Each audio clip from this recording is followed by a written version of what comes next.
Selamat Hari Natal dan Tahun Baru. Ini Gundala sama dengan Margi dan kami mau kirim salam yang hangat kepada kalian yang menerima renungan dari kami setiap minggu dari grup Kolose pasal 1 ayat 28. Nah, ini kita masih merayakan Hari Natal di sini. Di Kanada pada saat ini masih tanggal 25, tetapi di sana sudah menjadi 26. Jadi dari Margi sama dengan saya, kami ucapkan Selamat Hari Natal toh. Ya. Dan Tahun Baru. Oke lah, terima kasih Han. Oke, off we go. That's it. Mungkin saya bisa sampaikan renungan sedikit melalui video ini. Kami mengingat pada saat ini baru pilihan umum sudah selesai di sana dan Bapak John sama dengan Bapak Onas akan memimpin Papua dalam masa depan. Pasti kita tidak tahu apa yang akan terjadi pada masa depan. Jadi harapan kita harus terletak pada Tuhan saja.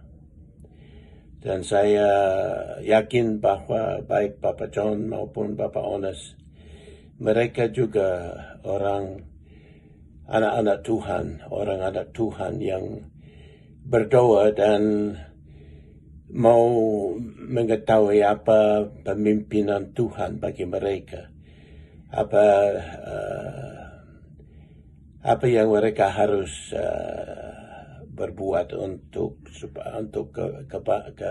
kebaikan provinsi tanah air yang kita cintai. Nah, kembali kepada kedatangan Tuhan Yesus untuk kembali ke pertama kalinya di Bethlehem. Kedatangan Immanuel, Tuhan beserta kita. Kita baca pada Ibrani pasal 9 ayat 26 sama dengan 28 begini. Tetapi sekarang Yesus hanya satu kali saja menyatakan dirinya pada zaman akhir untuk menghapuskan dosa oleh korbannya. Nah, itu mengenai kedatangannya pertama kali di Bethlehem. Kemudian dari ayat 28, ingatlah ini dari Ibrani pasal 9 ayat 26 dan 29. Ini 29. Demikian pula Kristus hanya satu kali saja mengorbankan dirinya untuk menanggung dosa banyak orang. Sesudah itu, ia akan menyatakan dirinya sekali lagi tanpa menanggung dosa untuk menganugerahkan keselamatan kepada mereka yang menantikan Dia. Saya harap saudara nyatakan bahwa atau perhatikan bahwa kata itu terjadi dua kali, menyatakan dirinya. Itu yang terjadi di Bethlehem. Tetapi sekali lagi, kita nantikan waktu dia menyatakan dirinya lagi untuk menggenapi keselamatan kita. Dan kita akan bersama dengan dia untuk selama-lamanya. Dari ayat lain, yaitu pertama Yohanes, pasal 3, ayat 2 dan 3. Pertama Yohanes, bukan Injil Yohanes. Pertama Yohanes, pasal 3, ayat 2 dan 3. Saudara-saudaraku yang kekasih, sekarang kita adalah anak-anak Allah. Tetapi belum nyata apa keadaan kita kelak. Akan tetapi kita tahu bahwa apabila Kristus menyatakan dirinya, ini katanya itu lagi, menyatakan dirinya.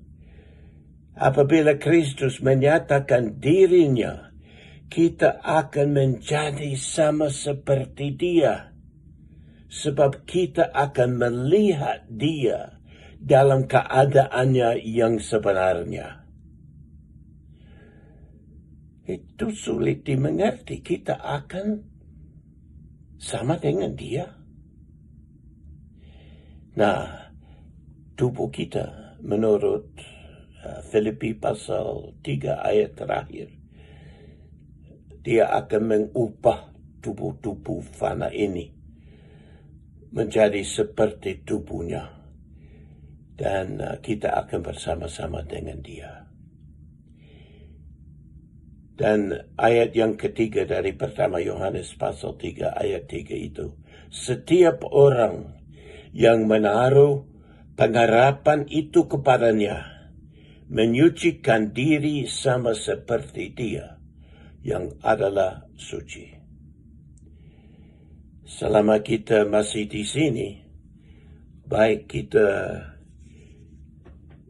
berbuat apa yang kita harus berbuat untuk menyucikan diri.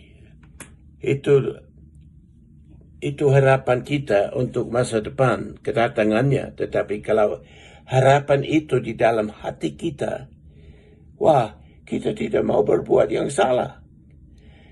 Kita tidak mau menipu. Tidak mau korupsi. Selamat ketemu lagi. Maaf, itu terputus tadi. Jadi saya dengan 1-2 menit ini akan selesaikannya. Tapi tadi saya baca dari pertama Yohanes pasal 3 ayat 3. Setiap orang yang mengaruh pengharapan itu kepadanya, ya tahu pengharapan kedatangan Yesus Kristus pada saat itu, kita akan diubah, tubuh kita akan diubah menjadi sama seperti tubuhnya. Dan setiap orang yang mengaruh pengharapan itu kepadanya menyucikan diri sama seperti Dia yang adalah suci. Saudara-saudaraku, kalau kita betul-betul percaya bahwa Yesus Kristus akan datang, kami tidak tahu kapan akan datang, tetapi Dia akan datang. Dan saya tidak mau terlibat dalam hal-hal yang kotor, yang berdosa, yang hal-hal yang tidak berkenan kepada Tuhan. Jadi kita mau ikut Tuhan dengan segenap hati kita. Dan kita rindu akan kedatangannya. Itu yang Rasul Paulus kirim kepada Timotius pada surat terakhirnya. Dia mengatakan demikian. Dari 2 Timotius pasal 4 ayat 8. Sekarang telah tersedia bagiku. Katanya ini amanat terakhirnya toh. Sekarang telah tersedia bagiku mahkota kebenaran yang akan dikaruniakan kepadaku oleh Tuhan, Hakim yang adil. Pada harinya, pada hari datangannya, pada harinya, tetapi bukan hanya kepadaku, melainkan juga kepada semua orang yang merindukan kedatangannya. Masa kini kita merayakan kedatangannya pertama kalinya. Tetapi Dia akan datang lagi untuk kedua kalinya. Mungkin itu terjadi tahun ini, mungkin 10 tahun dari saat ini, mungkin 100 tahun dari saat ini. Kita tidak tahu. Tetapi kami percaya bahwa Dia datang. Dan kita merindukan kedatangannya. Ya, itu saja dari kami hari ini. Kiranya Tuhan memberkati. Kiranya Tuhan berkati kalian. Terima kasih atas perhatian saudara-saudara waktu kami kirim renungan setiap minggu. Kiranya Tuhan memberkati semua. Dan jangan lupa kita berdoa untuk saudara-saudara. Dulu saya sebutkan nama Bapak Gubernur, Bapak John, Bapak Wakilnya, Bapak Ones, dan saya tidak lupa Bapak Bupati di Tolikara, Bapak Willem dari Lungupama. Kami berterima kasih dan kami berdoa untuk kalian. Kiranya Tuhan memberkati dan kiranya masa depan ini masa yang menggembirakan hati kita untuk seluruh daerah Papua. Terima kasih. Tuhan memberkati. Amin.